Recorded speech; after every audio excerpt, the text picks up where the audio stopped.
Good afternoon, welcome. My name's Doug Irwin. I'm a Mike? Can you hear me? No. Can you hear me now? No. I'll have to shout. Good afternoon. hang Thank on, you Doug. very much for coming. My name is Doug Irwin. I'm a professor in the economics department and co-director of the Political Economy Project here at Dartmouth.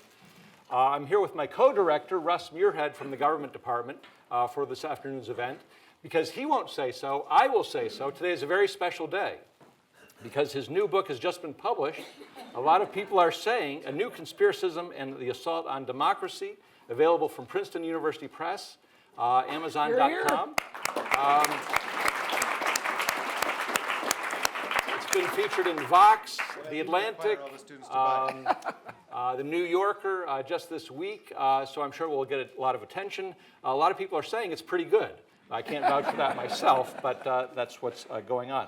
I also want to thank the Rockefeller Center, in particular the director, Andrew Samwick, and a very special person who's really responsible for this event, Joanna Needham. Yeah. Please, she's up there in the back, and she is the maestro of this whole event and so much that Rockefeller does, and we're deeply grateful for everything she does and her support. Last fall, The Economist magazine ran a debate on the issue of, is capitalism rigged? And there are two participants in that debate, Deirdre McCloskey and Jason Furman.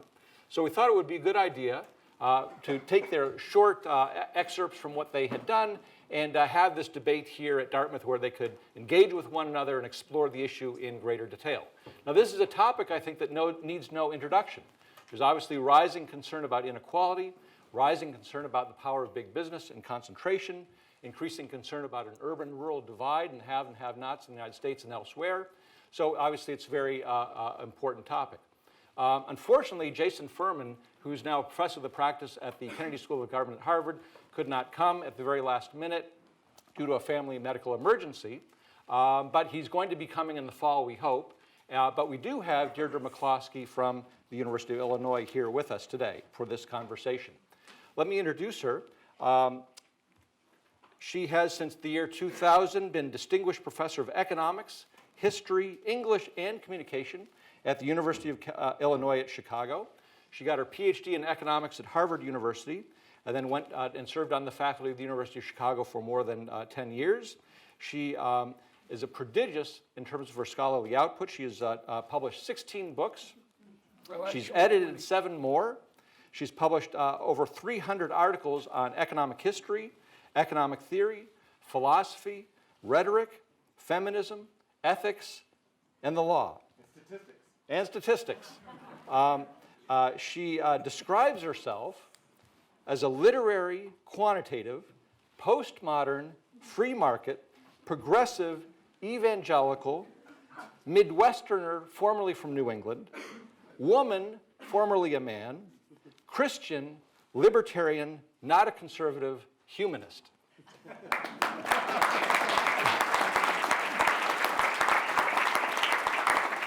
And I think that self-description gives you a sense for the range of her scholarly interests, her personal interests, and what have you. She's written so many works, you'll have to go to her website where there are many articles, interviews, and mentions of her past books. But she's most noted for what she's been doing over the past decade or so, the Bourgeois Trilogy. Starting with Bourgeois Virtues, Ethics for an Age of Commerce, Bourgeois Dignity, Why Economics Can't Explain the Modern World, and Bourgeois Equality, How Ideas, Not Capital or Institutions Enrich the World. This is a mammoth undertaking, and I highly recommend the trilogy to you. She also, that not being enough, has a book coming out this October from Yale University Press entitled Why Liberalism Works, How True Liberal Values Produce a Freer, More Equal, Prosperous World for All.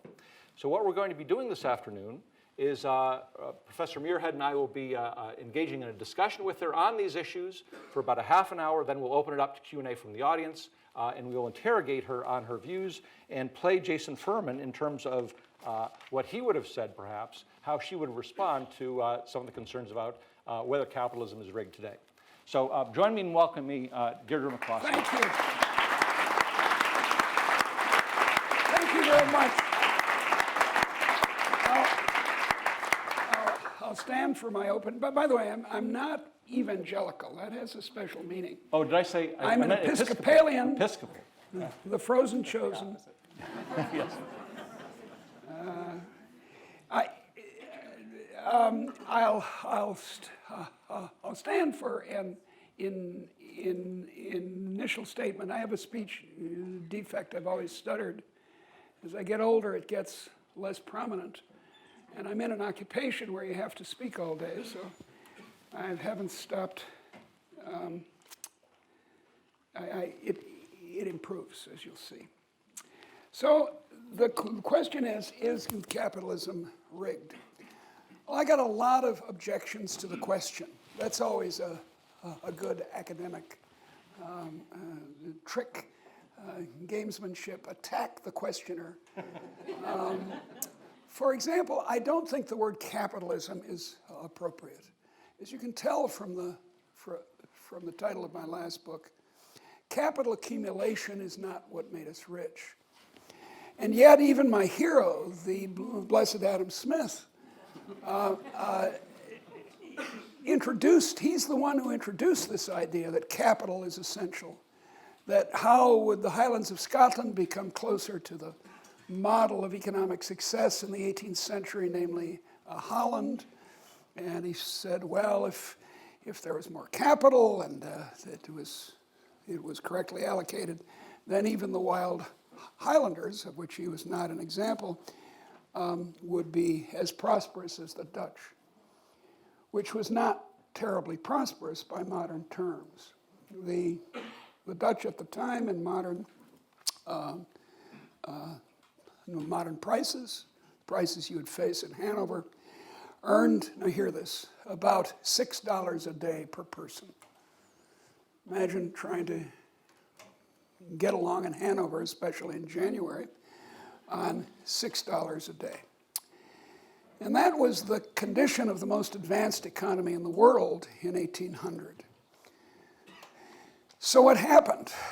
Well, what happened is an amazing increase, which I call the Great Enrichment, that brought, say, the US economy, which was a little bit poorer than the Dutch in 1800, to $130 a day per person in the United States.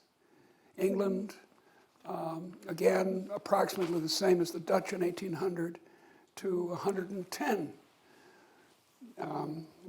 a day.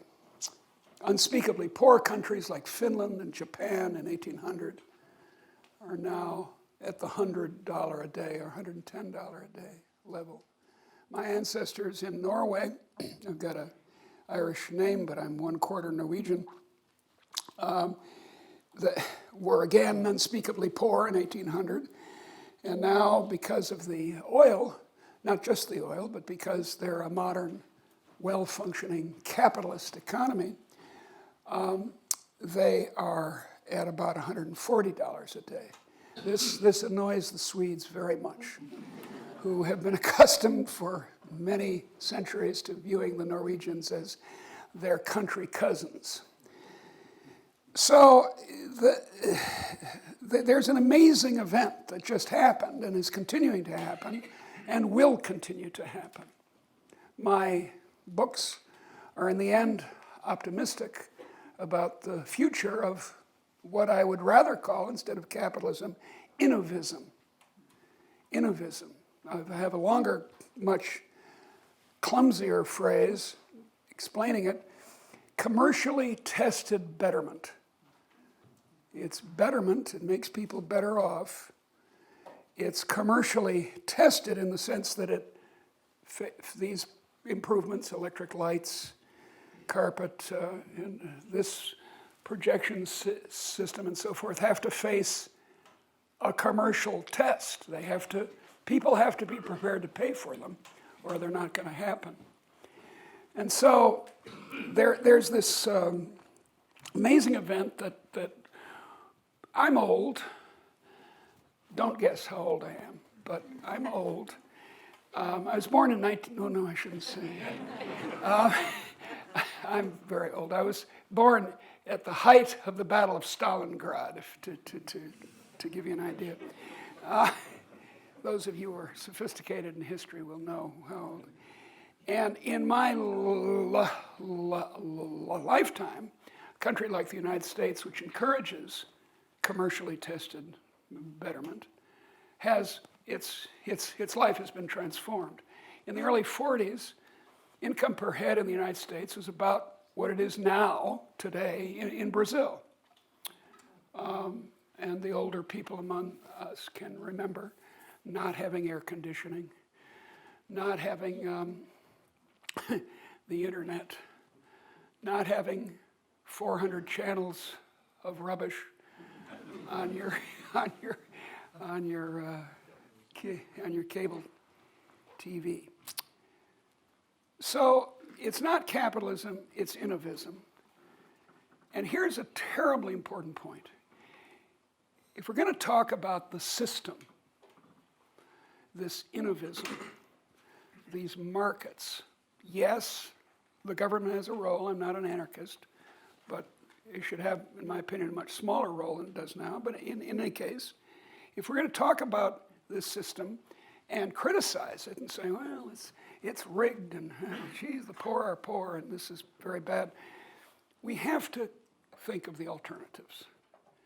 And the adults here, and I take it everyone in this room is an adult, knows that there's no free lunch. That there's no, and especially there's no fairy dust.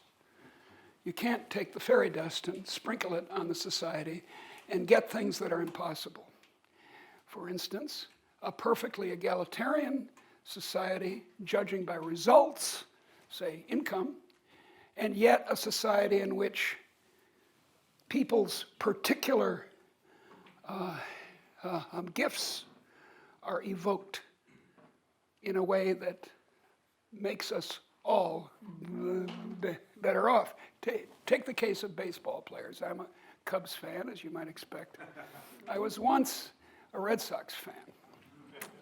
I was a Red Sox fan until September or October 1967, when they were beaten by those monsters from St. Louis, and then I just gave it up. I couldn't stand it anymore. I was raised in Boston. So I'm a Cubs fan, and baseball players these days are paid these astonishing sums, $10 million for a relief pitcher who comes in 15 times in the season. And would we want it any other way? Well, you have to ask what the alternative is. The alternative is that the owners take all the gains of this officially sponsored, government-sponsored monopoly called Major League Baseball. And that's how it was in the old days. 1930, Babe Ruth was asked, Hoover had just started to experience the horrors of the Great Depression, President Hoover. He was asked, aren't you ashamed, Babe, that you earn more than the President of the United States? And his reply was, I had a better year. But even Babe Ruth didn't make anything like what he earned for the not the Red Sox, darn it, for the Yankees. So I don't like the word capitalism. Piling up bricks or BAs without new ideas, without the innovation that's evoked by the word innovism, is pointless. If we wanted to, Dartmouth College, which of course is rolling in dough, could make another room like this, put it right next door, and then make another one, and another one, and another one. Obviously, that would be stupid. It wouldn't raise the educational productivity of Dartmouth College, right? There would be diminishing returns, as economists say, which is, yeah, that's right. That's the adult reality, that piling up money, bricks, even Dartmouth BAs, is not the way to a factor of 3,000% represented by the increase since 1800. 3,000%. not a doubling, not even a tripling, but a factor of 30. I presented this argument to the great Cambridge University Department of Cultural Anthropology last fall, and a great anthropologist, whom I admire very much, got up and said at the end of me saying, factor of 30, that is about 3,000%, he got up and said, well, I agree with you on the factor of 30. I've studied economic history and I know what you're talking about. I think you're right. But 3,000 is much too much. Go back to the 4th grade, kids. I didn't say that to him, but I passed very quickly to another subject. So it's 3,000%, on the order of 3,000%.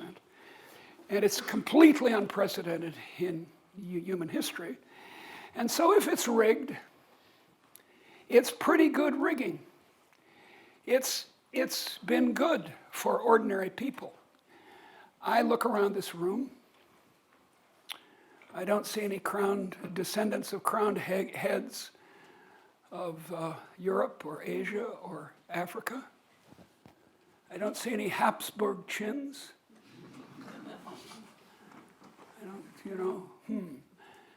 I take it that everyone in this room is the descendant of unspeakably poor peasants.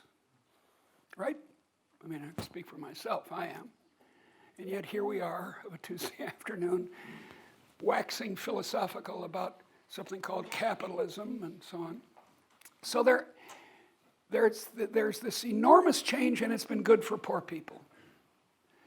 It's been good for poor people.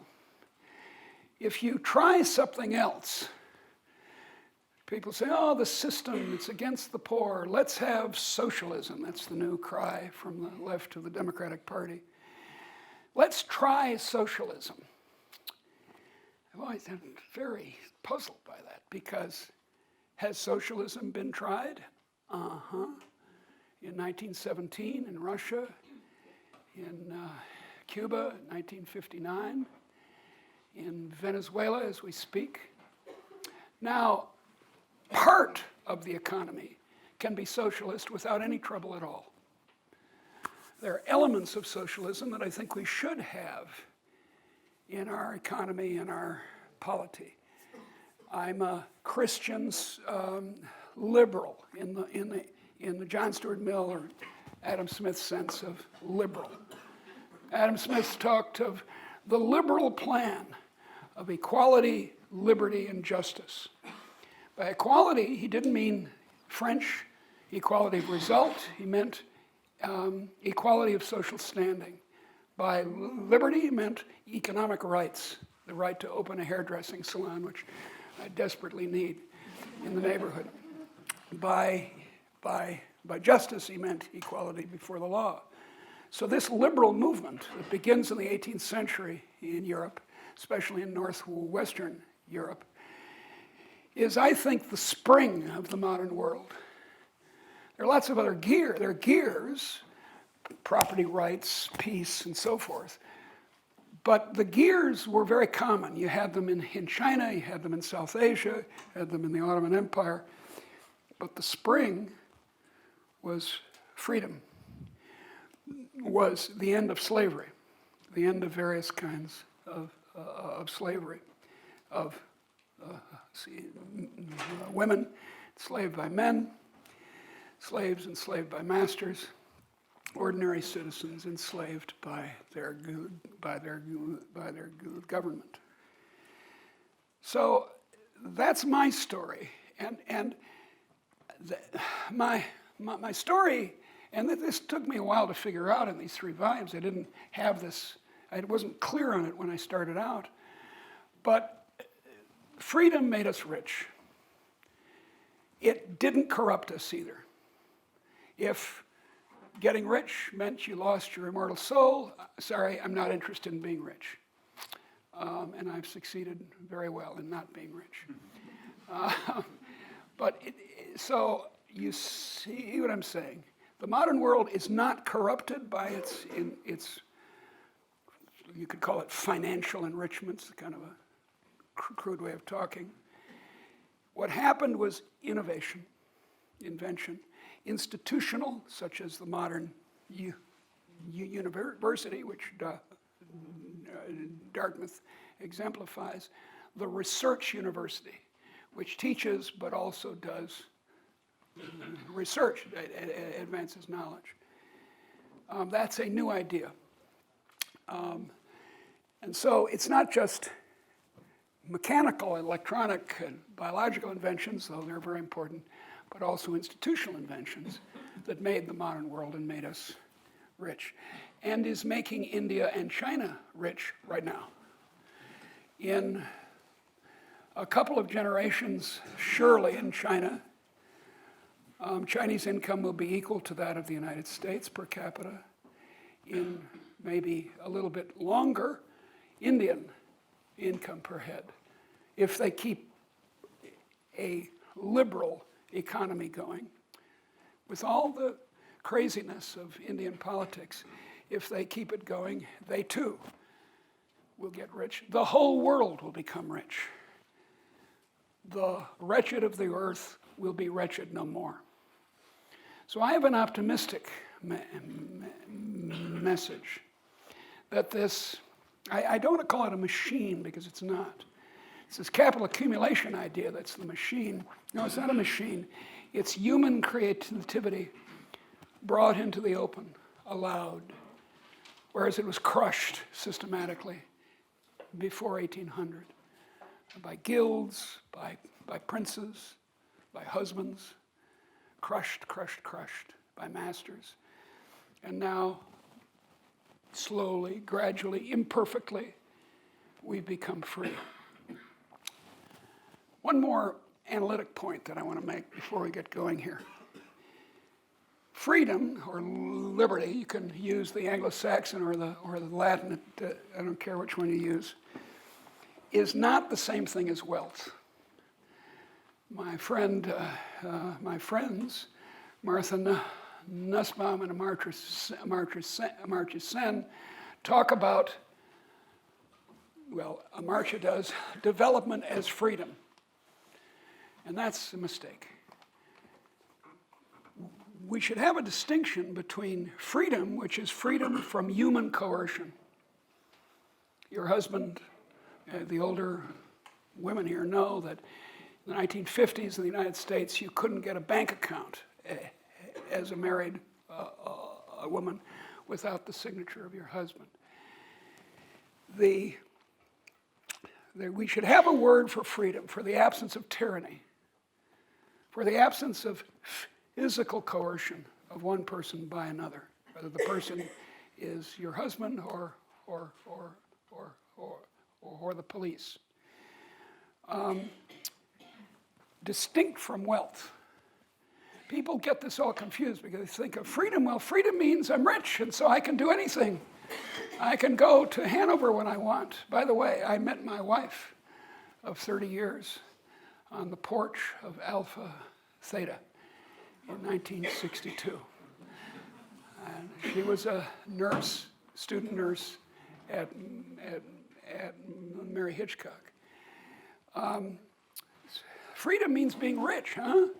Because then you can have a second home in Hanover and come and you can go to Alpha Theta when you want, and you can have more ice cream. And freedom is being rich. Freedom is being able to pay Dartmouth tuitions.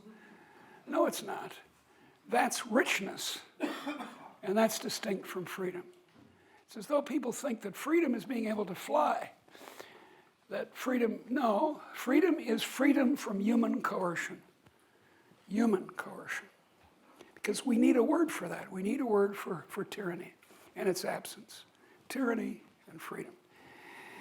So, all this is at a somewhat high level of abstraction.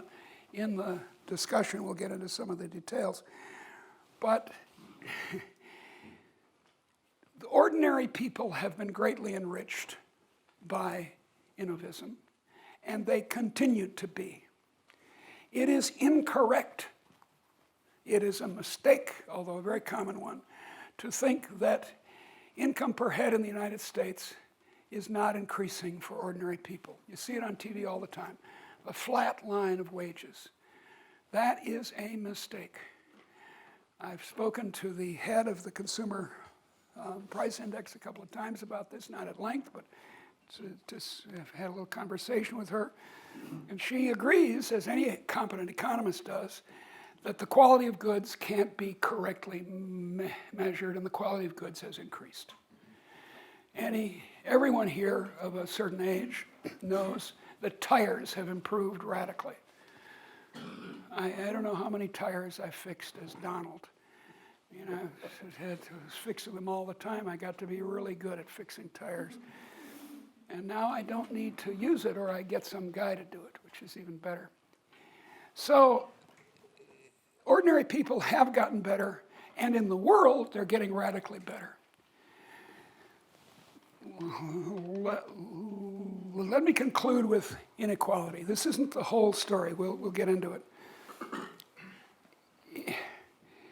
In the world, if you correctly measure the so-called Gini coefficient or any other measure you want of equality, equality has increased in the last 30 or 40 years radically. It's not true that the world is becoming more unequal. Au contraire, as they say in France. This is completely unsurprising, because in the meantime, in the last 30 years, China and India have rapidly developed. They're still very poor, both of them are, but they're much better off than they were under what the Indians called the license Raj of the Gandhis, and what the Chinese experienced under Mao. So that group of poor people has gotten much better off, and it's not just because of India and China. There is a marvelous man who died last year, Hans Rosling, who you must inquire into. Rosling, Rosling. He's got these wonderful videos making the point that he and I make, namely that the world is getting better. He's got a book, badly printed, but a very good book called Factfulness, a terrific book, which was published after he died. And I know that the pessimistic story is more interesting. If you want to write a best-selling book, and I take it that's not your book, or actually his is best-selling, his great book on American trade policy. If you want to write a bestseller, it's got to say the sky is falling. The sky is falling. Oh, the sky is falling. But I don't believe that's true. I believe we've got a pretty good system, as my friend John Mueller from Ohio State puts it, a pretty good system.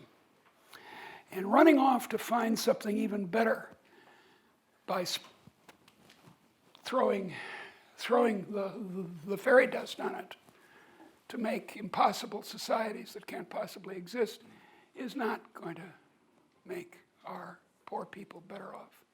I accept John Rawls's philosophical point that the enrichment of the rich is justified, if it is, by the improvement of the least among us.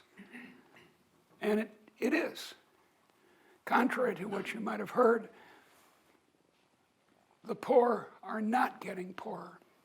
So I want you to all join me in a great celebration of innovism. I want you to have the kind of optimism that Walt Whitman had about his country, even in the Civil War. We're doing pretty well.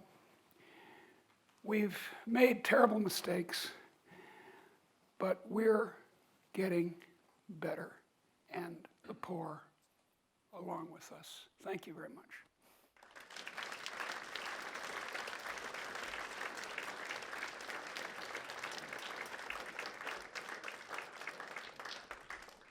So I'll start with the first question, which is a statement that Jason Furman made in his debate with you on this. It'll bring it down a little bit, I think, to the current. Have you got your? Oh, you have got your microphone. Yeah, to the current, some of the current debates. I think I neglected to mention that Jason Furman was chair of the Council of Economic Advisors in the Obama administration, and has served a role in public policy for some years. So this is what he said. Capitalism does not exist in a vacuum. It requires laws that establish property rights, adjudicate disputes, fund public infrastructure, and finance all of these inputs. If you look at how elites currently shape the operational rules of capitalism, the outcome of these rules in terms of inequality and low levels of intergenerational mobility, or observe the many specific policies that establish and perpetuate inequality, it is clear that capitalism today could be fairly described as rigged in favor of the elites. Well, he says that that's an excellent statement of a very common view that I'm sure lots of you have. As a famous law professor said, you didn't make that. You may recall who said that. That was made by the public expenditure on schools and roads and health care and so forth. That's his first point, that we need government. Government has a role, as my friends on both the left and the right say. Now look, I'm not a conservative. Do I look like a conservative? I'm telling you. And I'm not a conservative. I'm a liberal in the correct sense. The left-right spectrum, which apparently is all that we can hold in our mind, is not an adequate description of my politics, at least. I'm up above this spectrum, which is a debate about the use of the instruments of violence, the use of the instruments of coercion. And both the right and the left are very happy with large amounts of coercion. We liberals, John Stuart Mill and Adam Smith and so on and so forth, Mary Wollstonecraft and so forth, we're against all that. So look, the poor are always with us and so are the rich. When has it not been the case that the rich ran things? That's kind of an entailment of being rich. Mark Twain said, I think it could be proven by facts and figures that the only native class of criminals in the United States is Congress. You know, being rich makes you powerful. It's one of the reasons people want to be rich. But it doesn't mean it's not worse than it once was. Let's say that. Now, I say this to my 96-year-old mom, and she says, shut up, I don't want to hear about the past. And I understand that impulse. But it really is true that the United States has always been corrupt. I come from Chicago, after all. Come on, let's get serious about this. And Chicago in the late 19th century was one of the most. It was appallingly corrupt. The police, the judges, the politicians were all for sale. Yet it was the fastest growing city in the world. It was the Shanghai of the late 19th century. And ordinary people were flocking to Chicago to work in appalling conditions in the mills and slaughterhouses because it was worse back home. They weren't forced there, they came voluntarily. And so, you know, I would join Jason in trying to stop the rich from monopolizing political power. Let me give one example of how this works. 1998, the Walt Disney Corporation noticed that the copyright on Mickey Mouse was about to expire. 50 years after the death of the creator, Walt Disney. We got to do something about this because that's a very valuable image. So they went to Congress and purchased it for a surprisingly low sum and got what economists call the Mickey Mouse Protection Act of 1998, which increased unconscionably the copyright from its absurd 50 years to an even more absurd 70 years after the death of the Creator. So I can join with my friends on the left, and Jason is quite moderate left, in being disgusted by this. But that doesn't mean the system is somehow tilted any more than it's always been, or that it's simple to untilt it. I appreciate, I appreciate a lot of things about your presentation, and mostly just appreciate your presence, and it's really this is the real presence, as we say in theology. And I appreciate that you take a long historical view when you talk about commercial society, and you compare things to the way they were in the 1800s, and say that we're looking at a 30x factor of increase in prosperity. Pretty good. I think that's often overlooked. I also appreciate you take a global perspective and really look at what's happened to the poorest people in the world. Yeah. And I'm always, I was stunned basically to find out as a tenured professor I went looking for a fact, which is always a dangerous thing, to present in a lecture about the number of people in the world living on less than $1 a day. And when I was a graduate student, another professor of philosophy was making a very good living at Princeton, arguing that people should give away everything they had to the poorest people in the world. Peter Singer was utilitarian, making hundreds of thousands of dollars on this argument. Yeah. And which he didn't give away. Which he didn't give away. So I thought, wow, that's a great gig, man. But that was the answer to he was the Singer solution to global poverty. And then I went ahead with my work, and 20 years later went to look to see how many people were living on less than $1 a day. Was astonished to discover that more people had been risen out of abject poverty in the world since I got my PhD than had happened in all of human history. Than it existed. Yeah, and so this was through trade, your thing. And I would never have thought that in grad school, that trade. I mean, I would have been with Singer, probably. We should give it away. I feel a bud is coming. No, not really. I mean, I really appreciate the global perspective and also the historical perspective. And I think those are really important if we want to think about the virtues and defects of commercial society. On the other hand, I'll argue on the other side against myself. I'll say what matters in politics is how people feel about it. That's right.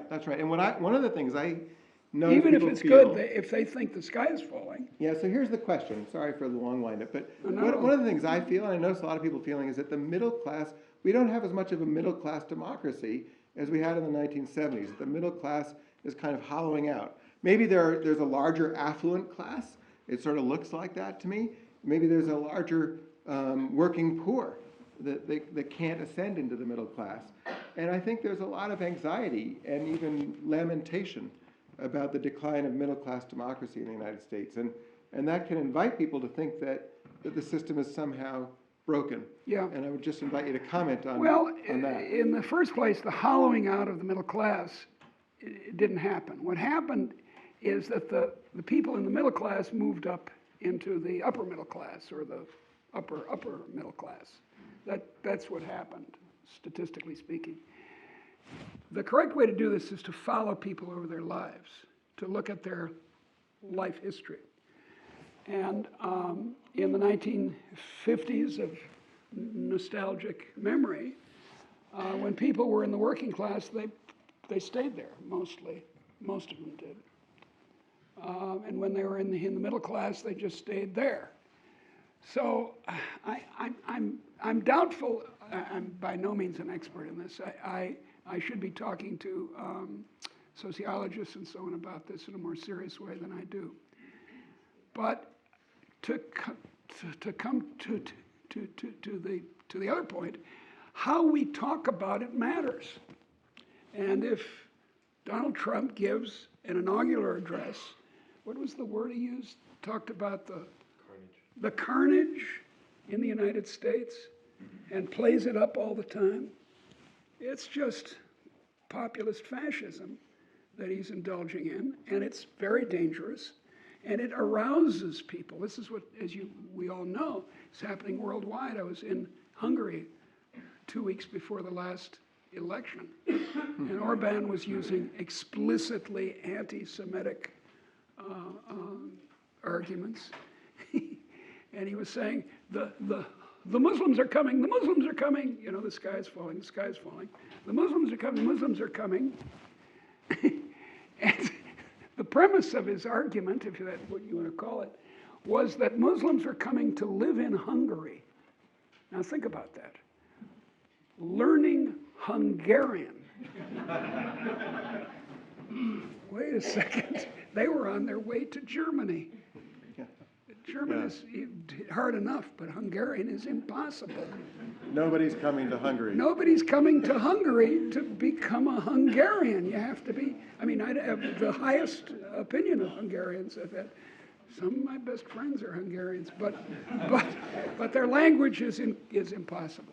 Well, if I were to just follow up and say, would the kind of, you said that a Furman type economist is sort of left of center, moderate, not left of center. But that type, I mean, I think there's a sense that maybe the government, some action by the government is necessary to invigorate the middle class. Yeah, but the trouble, and that the engine of mobility, the access to education, healthcare, and housing.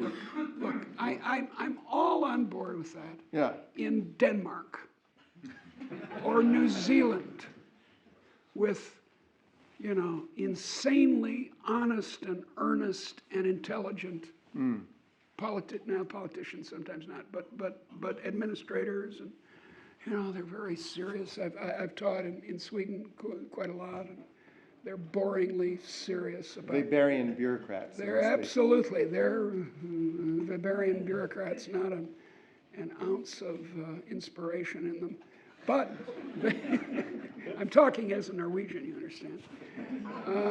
But I don't want to do it in Italy.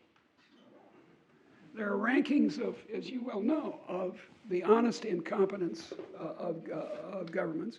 Transparency International does this, for example. And of the 190 odd countries in the world, Italy ranks 89th, in between Romania and Saudi Arabia.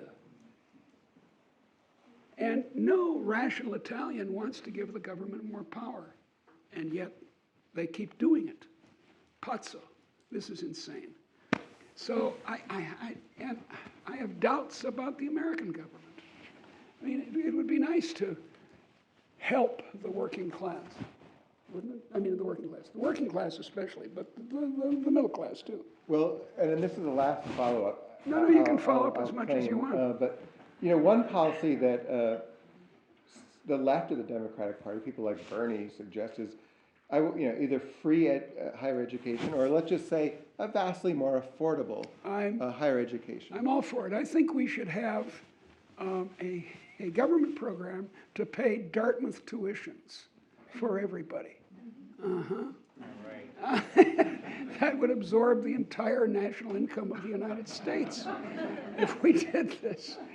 It's profoundly impractical. It's also highly inegalitarian. Mm-hmm. As the experienced international professors here know, foreign higher educational systems, as in Italy or in Denmark, where I've lived, not Denmark, Holland, where I've lived for 3 years, or even in Britain, are enormous subsidies to the upper middle class. Low tuitions, free college, hey, great. What social class is most prepared for college? The poor African-American kid who's been in lousy public schools for a long time, and his father's unemployed because of the minimum wage, and his blah blah blah. Is that person likely to be prepared for Dartmouth, or for that matter, my university, UIC, which has very large numbers of first-time college people? Or is it the son or daughter of the Manhattan lawyer whose house is filled with books and who takes his kid to opera at the Met? I mean, and this is what happens in France. The the elite, those who attend les grandes écoles, it's not so much the universities, it's these somewhat strange and idiosyncratic French institutions. They're the rich. Mm-hmm.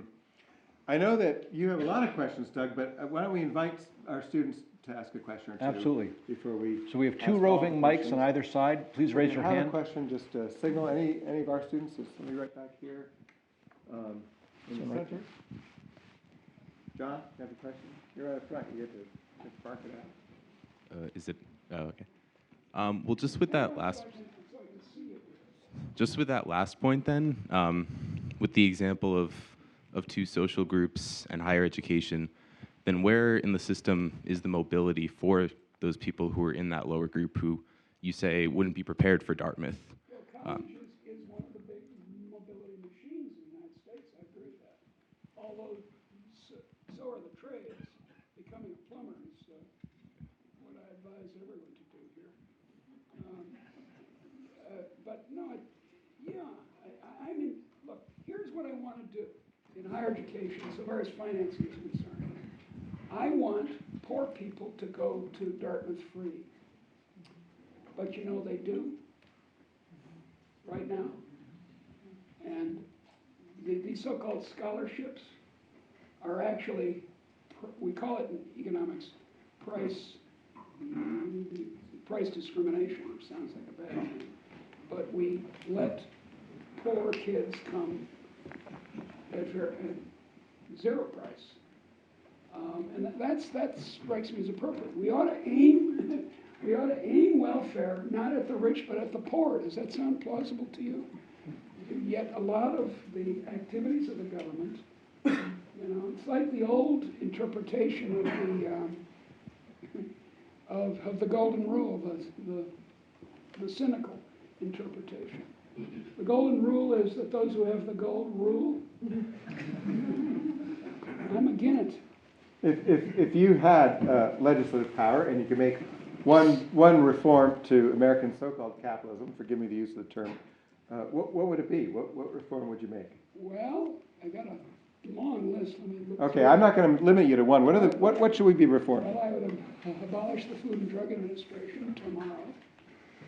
I would let Americans buy drugs in Canada where they sell for a quarter of what they are now. This is truly outrageous. And this is something that Trump himself has said he's going to do, but he didn't do it. I don't know why not. I would abolish these crazy tariffs that Trump has introduced. I would move towards free trade. What else would I do? I would abolish, and this you can't do at the federal level. It has to be state by state, which makes it much harder. I would abolish licenses. You have to have a license these days, now hear this, in many states to be an interior decorator. Now that is insane. I can just barely see why you'd want doctors to be licensed. I don't think we should, but I can see why people would think it was a fine idea. Hair braiding, you need a license. This is a big deal in the African American community. In Italy, a couple of years ago, it was proposed to have government licenses for the Italian men who hold the nation in their hands, the pizza cooks. I'm not making it up. It was a proposal that didn't pass, amazingly. So that's what I do. Thank you.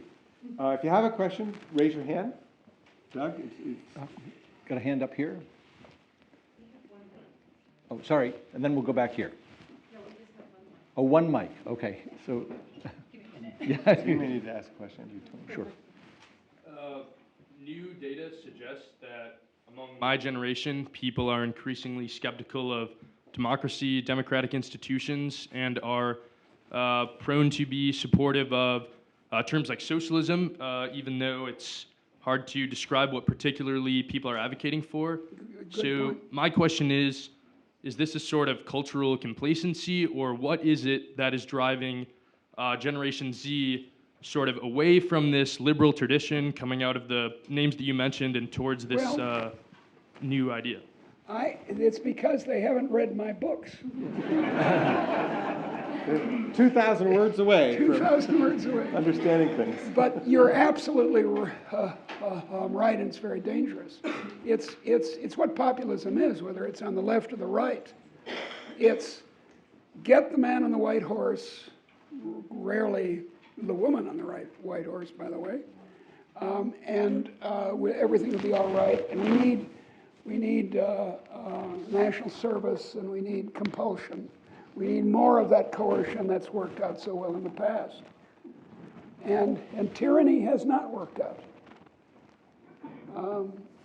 People speak of the Chinese model. Well, it's only the voluntary parts of the Chinese economy that are doing well. The involuntary parts, of which there's still a considerable amount, make Chinese income per head lower. So I'm desperate to find some way to get to Generation Z. And if you've got any suggestions, besides me scribbling away on my books, and we're all doing this, all three of us, I want to hear it. I can't tweet. I don't know how. I don't know what to do. I'm rather desperate about this because, as you say, the liberal values, which I actually share with many of my friends on the left, though I'm a liberal in the classical sense, are under attack worldwide. Not just in the United States, but in the Philippines, Turkey, Russia, Poland. I was just in Poland. In Italy, the crazy populists in charge, which the Italians voted in. It tires me out, since, as the Blessed Smith said, the liberal plan of equality, liberty, and justice worked. It worked, and it's going on working. And if we let it work, we'll all be rich, very rich, and reasonably virtuous. Which is about as virtuous as you want to be. You can't get too virtuous. Like Saint Augustine tells how, in his autobiography, it tells how he would pray to God, God make me pure, but not yet. Doug, it's your turn, but I do want to invite anyone Question? from Generation Z. Okay, there's another, we got a question right here. We'll wait for there's a gap. Who might think that the economy is rigged. This is a chance to test out your ideas with Professor McCloskey. Hi. Thank you so much for coming. I was curious about your fondness for deregulation that you said at the end. And I'm curious, or I'd like to bring it back to your comparison between the poor African American and the son or daughter of Manhattan lawyers. You bet. And if you were to take away the FDA, for example, would it not be that the son or daughter of the Manhattan lawyers is more prepared to see if food is safe because they know more? Or if you take it on a separate plane, the plane of wealth, wouldn't the less safe food just be cheaper and the poor African American would just end up with less safe food and just die? Or because they're more uneducated, they might not know which food is safer? This is a very interesting point that you're making. And it's sound so far as it goes, because I've come to the conclusion that liberalism works very well when people are rich. I don't mean just individuals, but when the society is rich, and the tyranny of coercion at least is plausible when ordinary people are ignorant, right? The ignorant Irish peasants of my ancestry, one part of my ancestry, hey, having the British in charge was, maybe that was a good idea. They were so stupid.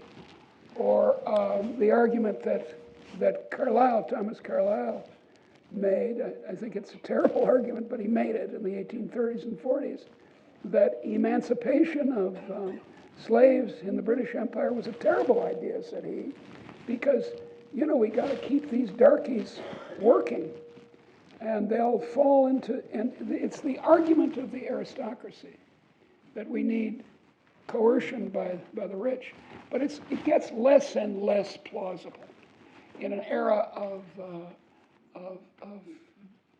widespread ability to read, very widespread ability to read, the internet and so forth. But I accept what you're saying a little bit. It's just that I don't think that the FDA is an improvement over even quite ordinary people finding out for themselves through a free press.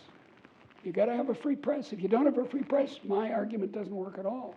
But if you have a free press and people can, look, think of Chipotle, is that how you pronounce it? And they got into this terrible trouble because they started making people sick, okay? That didn't depend on the government inspectors. That didn't come to light because of the Food and Drug Administration. That came to light because some people got sick and the newspapers reported it. And their stock went like that. So I think the market, that is actual markets where people can enter and exit if they're misbehaving, and publicity and the press works better to a public now, to come back to your point, that is literate. I agree. Being rich and educated at Dartmouth and so on makes you maybe better able to make these decisions. But then you know, I don't. Here's an amendment to my statement. I don't mind the government educating people, telling people firmly that smoking kills. It does. It killed my father at age 53. So I got no problem with that. But that's all I want them to do. I don't want them to engage in prohibition. I don't want them to engage in preventing treatments that work in Germany for cancer or whatever it is from being used in the United States. I don't want the FDA running 1/5 of the American economy, which is what it does now. If you have a question, raise your hand. What, right down here in front? Right down By here. the way, why bourgeois? Why not middle class? Why Well, that because French word in the title? I'm so sick of this reflexive attack on the bourgeoisie. Uh-huh. I mean, speaking of the daughter of that Manhattan lawyer who we were imagining, she's 12 and she wants to go on a sleepover with her questionable friend up the street, and her father says, "No, you can't, dear." She says, "Oh, Daddy, you're so bourgeois." You know, it's become a term of contempt from both the left and the right, and I think it's silly. This is the urban middle class that we're talking about, and they're okay. They're not perfect. They're okay. And it's our attitudes towards them that's the danger. Yeah. Hold it close like rock music. Okay. My question is, sometimes when I talk with friends about like capitalism and its virtues, they respond to me with real world scenarios where big companies are working with the government to like maintain a monopoly and whatever. Absolutely. And I think my question, I guess, is like, do you think that true innovativism or capitalism exists? But like you just said, 1/5 of the government, FDR, now it's still the same. How first, do you think that true capitalism is still running, and how do you suggest us respond to our peers when they come up with cases of crony capitalism and reject to the true capitalism? And because crony capitalism, we can join with them in opposing. I agree with that, but it's not, and it's big, and the problem is that the government's so big that it's worth capturing. If the government were the kind of restrained but competent government that I would want, that's protecting us, for example, from the imminent invasion by the Canadians. I suppose you're aware that this is one of our main national defense problems. and we should have an army large enough to fend off the Canadians or the Mexicans. If we had a small government, it wouldn't be worth capturing, A. If we didn't have the FDA, it wouldn't be worth getting around the FDA, or indeed, in some countries, having it actually be bought by big business. But that's a rather minor problem. The problem is not monopoly. It actually, government-sponsored monopoly is a big problem. Before cell phones, you had landlines. I'm still old enough that I still have a landline. I know it's disgraceful. But the landlines in many countries were run by the government. And it took years or months to get a telephone. Now we leap over it with this innovation of the cell phones. So there's a tremendous exaggeration of how important the problem of monopoly is. In fact, I've got a paper that chronicles all the developments in the economy that make monopoly less and less and smaller and smaller. The internet itself, in the old days for phone books you'd say, let your fingers do the walking. Now your fingers do the walking through the internet. You get, what is it, the various evaluations from people, and you study those. It's so much harder to be a monopolist these days and to keep control of the market. In the old days, you couldn't go anywhere to speak of. You'd have to walk everywhere, and then you got the railway, then the bicycle, then the automobile, the airplane. These all make monopolies less and less plausible, less and less of a problem. There's a question right here. Oh, is there, sorry, and then we'll go here. Right back there, yeah, Dennis. And then this one. Deirdre, thank you very, very much for your eloquent description of your views. I much appreciate it. And I'm wondering, despite the fact that the sky is not falling, is it the case that there's some coming challenges, be they aging population or population growth or environmental degradation or even climate change? Are those challenges to the system? Yeah, those are challenges which we've often met before. I mean, climate change, for example, is, you're old enough to remember, I know you are, don't lie about it. When I was a child in Cambridge, Massachusetts, my mother, who was a very rigorous housekeeper, would wipe the sill in the morning, dust the sill of the window, and by nightfall, you could run your finger along it and it would come up black. Because in 1948, we were burning soft coal to heat houses. So that's a big improvement. In England, first time I was in England was in 1959. I went out one day in a fog. It had improved from 1953 on, but went out in a fog, and I couldn't see my feet. This is not wise to walk around where you can't see your feet. And that's gone. The hole in the ozone layer was getting worse. It's caused mainly by air conditioning fluid, as I understand it, but also hairspray. And Margaret Thatcher, of all people, a big user of hairspray, maybe she alone was the cause of the hole in the ozone layer, but she led the charge for very appropriate international regulation that now the hole in the ozone layer is closing. Let's see, I've kind of lost track of your question. What was it again? Well, you also talking about environmental degradation, which you talked about, but climate change, is that something? Climate change I'm worried about. I'm not, I don't go with the Trump administration's I doubt it, which is about the level of their argumentation.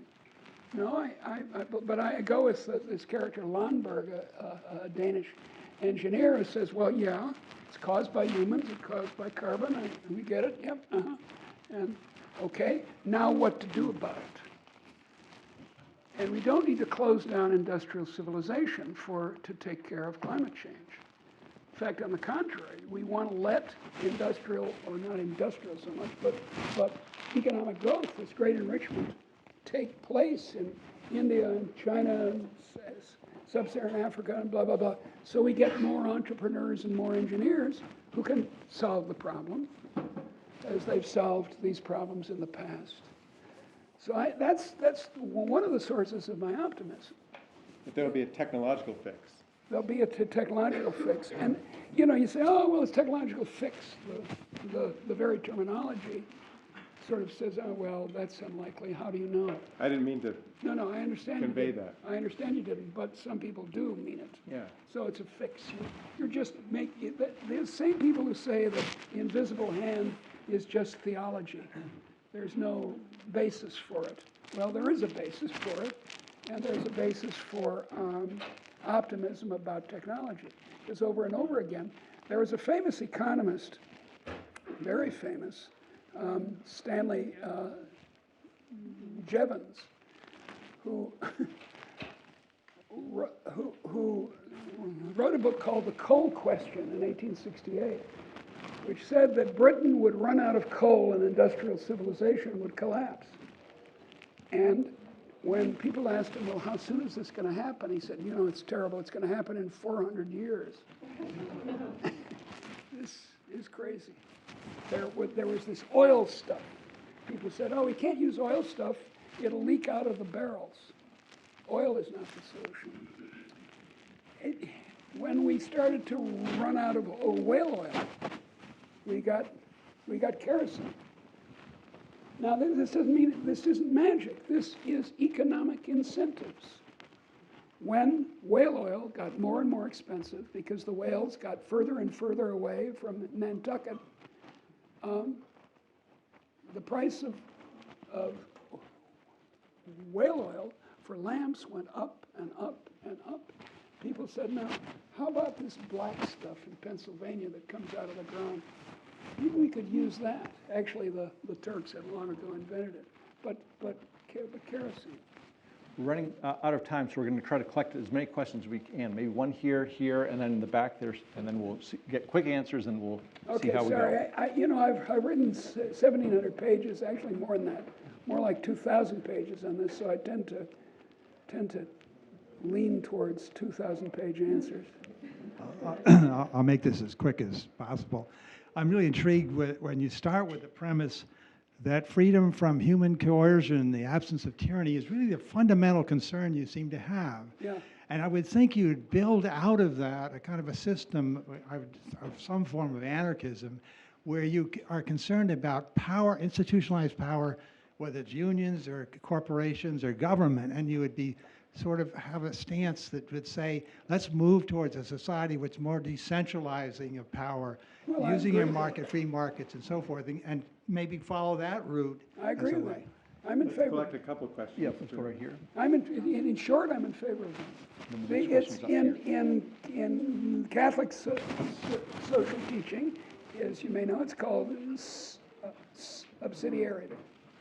Put things down at the lowest level that can do them. I had a question about your distinction between richness and freedom. I'm wondering how you view what might be called an effective freedom, where if you're not rich enough to have a day off to vote, you don't have essentially the freedom to vote, or if you're not rich enough to associate with your coworkers because you're forced by necessity to live. That's a slippery slope to massive socialist redistribution. There's no coherent way to stop that argument. If we're going to call freedom, which we all admire, the ability to do stuff, then we've got to go with Singer, equalize all incomes, which would be a complete disaster. No, I want there to be a word, don't you, for people putting hands on each other, saying, "You're a slave. You move. I'm gonna beat you. You're my wife. Shut up. I'm gonna beat you." Which was the common experience of humans since the caves. And we have one more question. Hello, thanks for coming. The editors at The Economist, who also pride themselves on being avowed liberals in the classical sense, particularly recently, they've argued strongly for a stronger role from government in terms of antitrust. That's how liberal they are. Pardon me? That's how liberal they are. And so their argument is that by actually breaking up companies that get too large, that it would actually make it easier for innovation to thrive. So do you see any role for antitrust? No. In brief. Look, You get a clear answer once in a while. antitrust is putting the fox in charge of the hen house. It results in, actually, I have a friend in Russia who's a specialist on this. And the Russian Federation's antitrust office prosecutes, now hear this, 3,000 cases a year. Huh? The antitrust division of the Department of Justice, even under Obama, can't do more than a handful a year because it's expensive. These companies don't stand still for it. They hire a bunch of lawyers. And you look at, my friend says, the reason they do it is that the antitrust law is used by the big companies to suppress little companies. You put, Mr. Fox is not a good and loyal bureaucrat. He's a fox, and he's going to eat the chickens. I mean, I feel the same way about, all kinds of protections that the government's supposed to give us. Governments on the whole, now I accept a few governments like Denmark and New Zealand, on the whole are rapacious. Most governments, hey, look around. I made a calculation that 90% of the population of the world is governed by governments less reputable. Portugal is the margin than the top 30. The United States is in the top 30, France, Britain, the ones you'd expect. But I told you, Italy is 89th. 90% of the world's population are governed by this kind of government. Government, traditionally, everyone knew until this funny new liberalism of the 1880s in Britain, and then socialism too, came to the conclusion that we needed more government and it had to be bigger and bigger. Everyone knew that the king was a thief. Everyone knew that the government was a band of robbers into whose clutches we'd fallen. My friend Mansur Olson called lords stationary bandits. Stationary bandits, that's right. That's the source of all the aristocracies in the world, including the Communist Party of China. So, put not your faith in coercion. I think we all need to ask ourselves, is it a good idea to push people around?